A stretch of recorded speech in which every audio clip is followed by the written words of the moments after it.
हैदराबाद के रुकन पार्लियामेंट असदुद्दीन ओवैसी ने मोदी सरकार के सबका साथ सबका विकास के नारे को लेकर कई तनकीदी हमले किए हैं।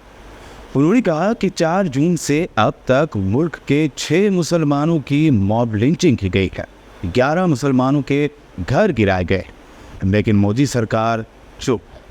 अपने 8 मिनट की स्पीच में असदुद्दीन ओवैसी ने इसराइल और फ़लस्तीन का मुद्दा भी उठाया।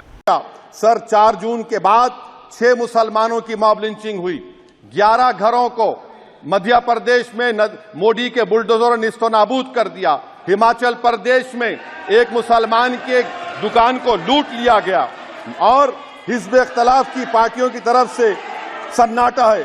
शायद अब वक्त आ चुका है कि लफ्ज़ मुसलमान का नाम लेना भी अब उस पर अपनी तकरीर के दौरान असदुद्दीन ओवैसी ने अंग्रेज़ों के खिलाफ सबसे बड़ी जंग छेड़ने वाले महसून के टीपू सुल्तान की फ़ोटो दिखाते हुए कहा कि ये तस्वीर हिंदुस्तान के आइन में है, जिस पर सरदार वल्लभ भाई पटेल ने, श्यामा प्रसाद मुखर्जी उन्होंने भी साइन किए थे।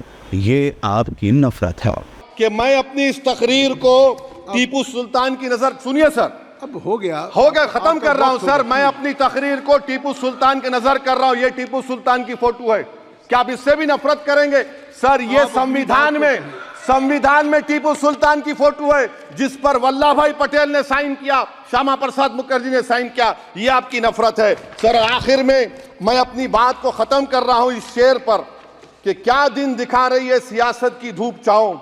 जो कल सपूत थे वो कपूतों में आ गए, थे इस कदर अजीम के पैरों में ताज थे, इतने हुए जलील के जूतों में आ गए। बहुत बहुत शुक्रिया सर।